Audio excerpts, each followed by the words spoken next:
নমস্কার বন্ধুরা, আজকে আমার রেসিপি মুড়ির পকোড়া। মুড়ি দিয়ে বানানো এই পকোড়াগুলো খেতে এতই স্বাদ হয় যে কাউকে খাওয়ালে সে তোমার প্রশংসা না করে পারবে না। সত্যিই বলছি বন্ধুরা, এই মুড়ির পকোড়াগুলো উপর দিয়ে খুবই মুচমুচে ও ভিতরটা খুবই সফট হয়, যার জন্য খেতে বেশ ভালো লাগে। পকোড়াগুলো বানানোর জন্য আমাদের প্রথমেই লাগবে বেসন। আমি এখানে ছোট বাটি দিয়ে আধা বাটি বেসন নিয়েছি। বেসনের মধ্যে এখন 2টি কাঁচা লঙ্কা কুচি ও একটি বড় সাইজের পেঁয়াজ কুচিয়ে দিয়েছি।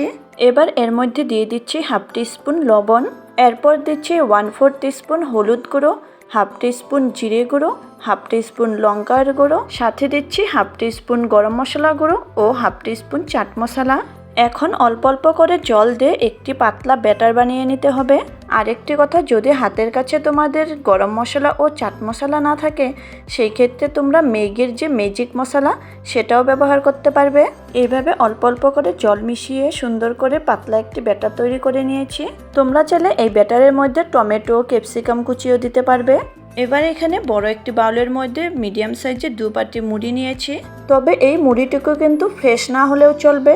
আমাদের ঘরে কোনো সময় মুড়ি বেশি দিন থাকলে মুচমুচে ভাবটা কমে যায়, সেই মুড়ি দিয়েও কিন্তু এই রেসিপিটি তৈরি করে নিতে পারবে। এবার মুড়ির মধ্যে তৈরি করে রাখা বেসনের ব্যাটারটুকু ঢেলে দিব। তবে সম্পূর্ণ ব্যাটার কিন্তু একসাথে ঢেলে দিব না, একটু হাতে রেখে দিব। প্রথমে অল্প ব্যাটার ঢেলে নিয়ে মুড়ির সাথে মিশিয়ে নিব। প্রথম অবস্থায় চামচ দিয়ে মিশিয়ে নিয়েছি, তারপর হাত দিয়ে মেখে নিলাম। হাতে দিয়ে মেখে নেবার পর বোঝা গেল যে বেসনের পরিমাণটা একটু কম হয়েছে, তাই বাকি রয়ে যাওয়া বেসনের ব্যাটারটুকুও এর মধ্যে ঢেলে দিলাম। আর মেখে নেবার সময় যদি মনে হয় যে বেসনের পরিমাণ বেশি হয়ে গিয়েছে, তাহলে কিছু পরিমাণ মুড়িও এর মধ্যে অ্যাড করে দিয়ে দেওয়া যাবে। সমস্ত কিছু ভালো করে মেখে নেবার পর অল্প মিশ্রণ হাতে নিয়ে প্রথমে এইভাবে গোল করে নিব, তারপর হালকা হাতে একটু চাপা দিয়ে কাবাবের আকারে বানিয়ে নিব। তোমরা এগুলো গোল বা সিলিন্ডার শেপেও বানিয়ে নিতে পারবে। একইভাবে সবগুলো বানিয়ে তৈরি করে নিয়েছি। এবার চলে যাব গ্যাসের দিকে। প্যান একটির মধ্যে 2 টেবিল চামচ তেল গরম করে নিয়েছি। এবার এক এক করে মুড়ির পকোড়া বা কাটলেটগুলো গরম তেলের মধ্যে দিয়ে দিব। তেল গরম হয়ে যাবার পর গ্যাসের ফ্লেম কিন্তু মিডিয়ামই রেখেছি।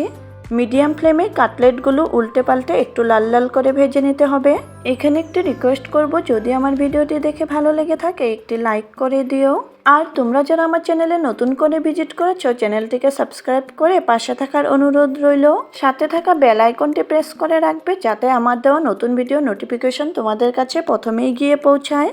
এক পাশটা ভাজা হয়ে যাবার পর অন্য পাশটা উল্টে দিয়েছি। দুই পাশে যখন এরকম একটি সুন্দর কালার চলে আসবে, তখনই কিন্তু বুঝতে হবে যে এগুলো পারফেক্ট ভাজা হয়ে গিয়েছে। তাই এগুলোকে তেল থেকে ছেঁকে এখন নামিয়ে নিব।